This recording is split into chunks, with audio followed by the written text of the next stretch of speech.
The Japanese controlled Korea from 1910 until 1945 when it was liberated by US and Soviet forces. Similarly with what happened to Germany, soon after the release from Japanese occupation, Korea was divided. The South was backed by the US and supported by the recent formed United Nations, while the North was backed by China and the Soviet Union. Hello and welcome to this little island amid the ocean that YouTube is. On today's video, we will look into South Korea's fight for democracy between 1948 and 1987, a period of continuous sacrifices from all sides of society, but in which the student movements of the time played a prominent role in change. Divided between North and South and recently out of a traumatic occupation, Korea's new beginning as we know it today was starting. Occupied by the US between 1945 and 1948, we observed the destruction of political dissidents and labor movements in South Korea, which reinforced unfavorable political conditions for civil liberties in South Korea, while violations of human rights and suppression of political dissidents were justified by the military confrontations with North Korea. Syngman Rhee became the first president of the Republic of South Korea in 1948 and held office until 1960 when he was forced to step down due to the student-led April Revolution. Rhee voiced Korean anger towards the Japanese, the atrocities committed against Korea during the colonization, and viewed China and Communist North Korea as threats to the nation. In 1948, the draconian national security law would outlaw all organizations and activities that could be perceived as dangerous to the national security, criminalize expressions of sympathy towards North Korea, and criticism of Rhee's government, imprisoning tens of thousands of political opponents. Rhee nationalism thus severed South Korea from its two closest neighbors, North Korea and Japan, with which it had extensive historical and cultural ties. As poverty defined the 1950s, the economy, which was already weakened by the global depression of the 1930s and the Pacific War, was only deepened by the loss of access to the industrial capacity in North Korea as well as of Japanese capital and skilled labor. The Korean War in June 1950 made the US shift its interests from Europe to Asia. US interests require that the countries of Asia be able to withstand communist attacks and subversion, ally themselves securely with the United States, be governed by leaders regarded as legitimate by their people, and have capitalist economies strong enough to support daily life. In this new political landscape, South Korea became a frontline state with an outsized role in the regional balance of power. The impact the war had on the military force of South Korea would then later change the course of its regime. The reconstruction of South Korea was thus financed through an influx of foreign aid, in which the United States were the biggest contributor. Thus, in the 1950s, those who prospered were the ones with access to American resources. Albeit the present efforts in extracting as much as he could from Washington, Rhee took little to no action in industrializing the country, hindering the economy of the country that was believed to remain primarily agricultural. The lack of an industrial economy in the 1950s until the 1960s, when it would start developing, meant that South Korea did not have the material infrastructure that needed to become or be a modern society. Its modernity was a social phenomenon rather than economic. The April Revolution of 1960, in which hundreds of thousands of people protested the corruption and abuse of power of the regime, resulted in the resignation and exile of Rhee Syngman. And it showed the power that concentrated and large-scale citizen protests had upon state power. Despite the initial success of the April Revolution, it soon collapsed due to the military coup led by General Park Chung-hee. Due to the Korean War, the military had grown in size and acquired modern bureaucracy, technology, and discipline that the rest of society did not acquire, thus providing them an advantageous position and success with the military coup. In contrast, the bourgeoisie was not economically nor politically independent. Although revolts and resistance were not uncommon, in the 1960s it became a democratization movement, and as repression grew, the collective action repertoire so common to democratic nations grew in South Korea, through public assemblies, street rallies, and press conferences. In the mid-1950s, the first nationwide student movement organization was led by Christian students. In fact, Religious institutions extended their activities to provide cultural, educational, and legal support for workers, peasants, and the urban poor. And although they did not make direct political challenges, they had enough influence to be increasingly monitored and oppressed by the regime. And in the early 1970s, Park's one man dictatorship was only strengthened with the so called Yushin Constitution in 1972. The new constitution would permit the re election of the president for an unlimited number of 6 year terms. And although the militarization of Korean politics and the course of the Korean War almost destroyed the labor movement, in 1970, after the self immolation of a young worker, an independent labor movement began to establish independent trade unions, defend workers' rights, and oppose the government oppressive practices. By the mid 1970s, opposition politicians and leaders of students formed the Alliance of Democratic Youth and Students, an organization for resistance against the dictatorship which advocated for national independence and inter Korean reconciliation. Religious institutions advocated for democracy, and human rights contributed to the political and moral influence of democratization movements. The country's rapid industrialization was much due to the repressive labor policies and the Yusin constitution, allowing the government to justify their authoritarian rule in the name of national security. The strict labor laws were backed by brute force. Lynching, executions, abductions, torture, intimidation, and the rape of trade union activists were common. The South Korean government supported the growth of chaebol, which in return illegally funded the political ruling parties. Loans were denied to small and medium businesses as available credit was directed towards the heavy industry. Thus, by 1980, one third of national health was concentrated in the hands of the top 1%. And as resistance against the dictatorship spread across the country in the late 1970s, the system would collapse in 1979 due to the growing industrial actions and mass protests. The then President Park Chung-hee increasingly considered to use the military to repress the movement. When he failed to dissuade the president, the then chief of KCA, Kim Chen-jae-woo, assassinated him in October 1979. After the president's death, hope was to restore democracy. Yet, said hopes were quickly lost when the new army group led by General Chun Do-han and Ro Ta-hu staged a coup in December.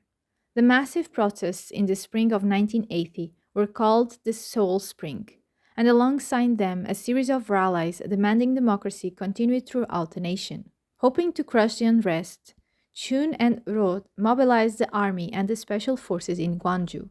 This resulted in the Gwangju massacre, as hundreds of people were killed either during the military operation or due to the wounds and trauma caused by the operation. The massacre led the South Korean civil society to understand that, without the organized power of the people acting together, was helpless against the machine gun and the bayonet of the state, and its price was the blood of innocent humans. Documents of the then protest groups show that they became increasingly convinced that what they needed was the power of the organized people in order to clarify the truth of Gwangju, in order to not repeat the tragedy of Gwangju, and ultimately, in order to end the rule of violence. Many who lost their jobs as journalists under the Park and Chu regime due to their critical views of the government formed the Council for Democratic Press and published a bi-monthly magazine, MAL. Aside the journalists, students also had an important role in disseminating critical opinions through underground newspapers. As students and intellectuals' critical assessment of South Korea's relationship with the United States developed, it seemed to translate on foreign acceptance of the dictatorship. The view that South Korea was a US colony and that the US approved the dictatorship led to the view that the main obstacle for Korean unification and democratization was the United States. Thus, throughout the Chun Do-han regime, the ideological radicalization of resistant groups grew as well as the strengthening of their organizational power. Anti-fascist, anti-capitalist, and anti-imperialist ideas spread, especially among university students. The student movement relied on carefully thought acts with highly disruptive outcomes. The underground student organizations played a fundamental role in facilitating a base organization ranging from independent student councils to independent trade unions. These organizations of students would help the most vulnerable and truly discussed the issues Korean society faced politically and economically, with labor activists investing in various cultural and educational activities to draw awareness. Due to the impossibility of openly contest the political situation, South Korean students activists had to resort to unconventional and often illegal means. Some of these unconventional means included illegal street demonstrations, wall newspapers, situational plays, and letter campaigns.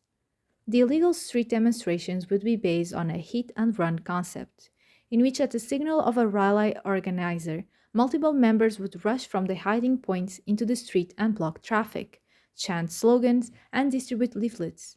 By the time police arrived, the demonstration had moved on to a second or third rally point.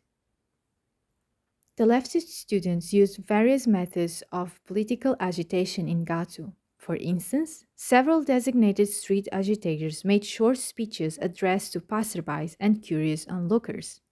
To earn time for political agitation and to protect members from getting arrested, participants often used Molotov cocktail bottles to keep the approaching riot police at distance. Students argued that, given the impossibility of holding a peaceful demonstration without being disrupted by police, using Molotov cocktails or rubble was the least violent means available to secure some space and time for expressing their opinions in public. The use of Molotov cocktails was perceived by students as a self defense measure rather than as a weapon to bring down the state. As the risk was high, students created various ways to spread their political messages to minimize the risk of being arrested. Some of these methods involved placing leaflets on top of buses through a ventilation opening just before they set off. Thus, the leaflets would scatter all over the street. Many would also place political letters in the households of working class districts and left leaflets in places where a lot of people congregated. During this time, art was used as means to express the revolutionary sentiment, in which live singing and situational plays became an important propagandizing tool. These situational plays, for example, involved interaction between actors and the audience. Disguised actors would start performing in the street as if they were mere vendors, students, or workers complaining of their situation. Although the student leftist organizations opposed it in principle, self-immolation was used throughout the 1980s.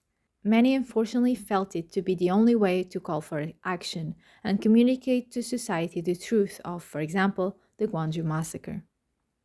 They used student assemblies, demonstrations, and occupations to inform the people and the world of the resistance. And although usually detrimental to social movements, the use of firebombs and iron pipes helped extending the duration of their demonstrations by keeping the police at bay.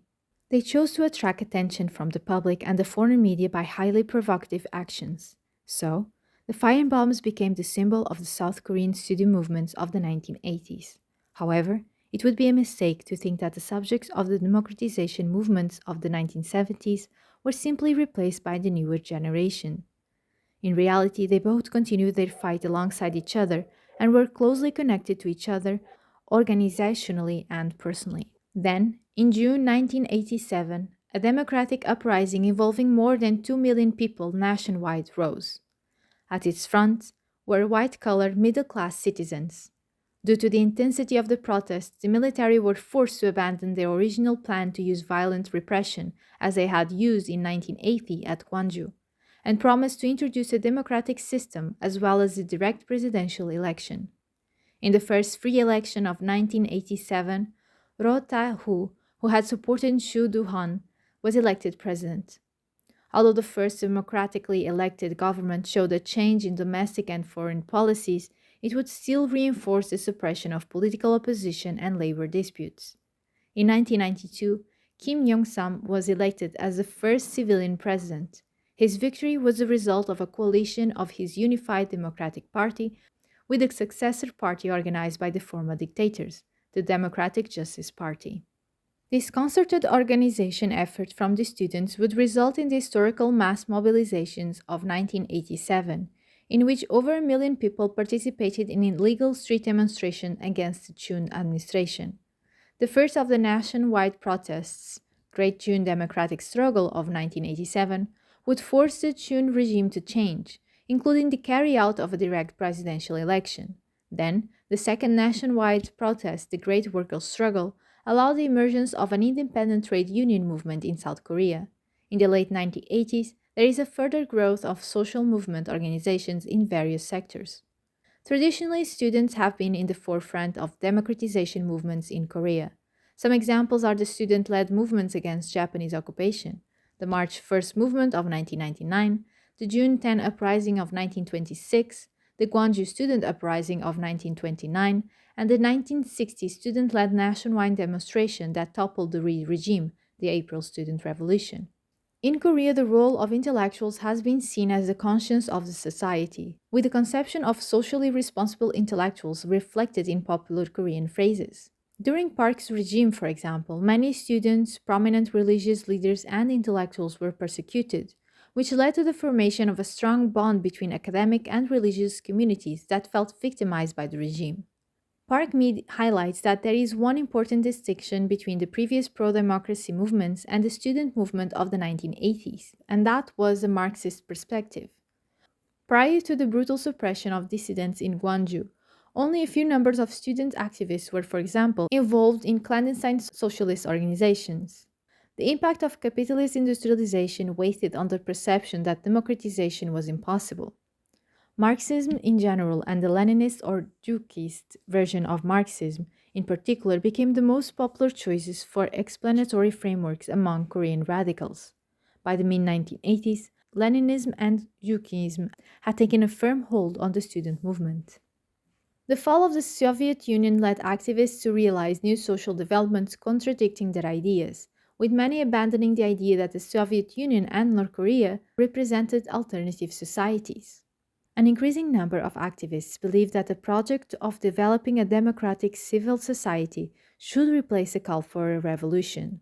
They criticize the state centered approach of the old left and instead emphasize the following aspects of transformative movement: the identity, autonomy, and self realization of movement participants, a defensive rather than offensive strategy, the politicization of everyday life, and cross class mobilization. Thank you so much for watching. Do let me know your thoughts below in the comments and feel free to share any information and or source you may have regarding South Korea fight for democracy. I highly recommend you to also watch the videos linked in the description of this video, which provide more information regarding the period between 1948 and 1987. If you enjoyed the video, don't forget to like and subscribe. Stay safe. 광주 항쟁 이후에는 이 학생운동뿐만 아니고 노동운동, 농민운동이 폭발적으로 성장하게 됩니다. 87년 6월의 전국적인 이 대중 100만 명 이상이 참여하는 운동의 씨앗을 광주 항쟁이 제공했다라고 생각을 합니다. 80년 5월 광주에서 시작된 민주주의를 향한 불꽃은 87년 6월 항쟁으로 이어집니다. 당시 연세대 정문 앞에서 시위 도중 경찰이 쏜 체류탄을 맞고 쓰러진 이한열. 이 사건 이후 6월 항쟁은 전국으로 확산됐고 이한열의 장례식에는 수많은 인파가 모였습니다. 추도사를 준비하던 문익환 목사는 세상에서 잊혀져 갔던 이름들을 한 명 한 명 외치며 불러냅니다.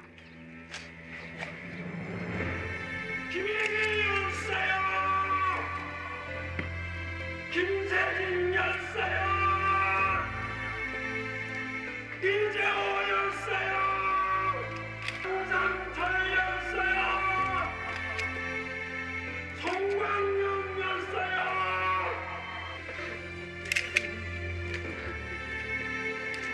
이한열의 어머니 배은심 씨는 아들의 장례식에서 또 다른 아들들의 이름이 불려지던 순간을 기억하고 있습니다. 나만 이렇게 막 억울하게 이렇게 막 당한 걸로 알고 이제 세상에 발을 디뎠잖아요. 이 사람들을 보면서 나만이 그런 것이 아니고 이 많은 사람들이 솔직히 말해서 얼핏 진상 밝혀라고 외치다 죽은 사람들이에요. 광주 5월 항쟁이 현재의 위상까지 오는 데 있어서는 이분들의 어떤 절대적인 그 헌신이 없거나 희생이 없었다면 존재할 수가 없죠. 이게 죽어가는 광주의 그 저항정신을 살리는 사람이에요. 계속 불꽃을 죽으려고 그러니까 불꽃을 계속 살리는 사람들. 그래서 그런 사람들에 의해서 오늘의 광주 정신이 지금까지 광주 항쟁 정신이 지금까지 살아남아 있는 것이지 그 사람들 아니었으면은 죽죠.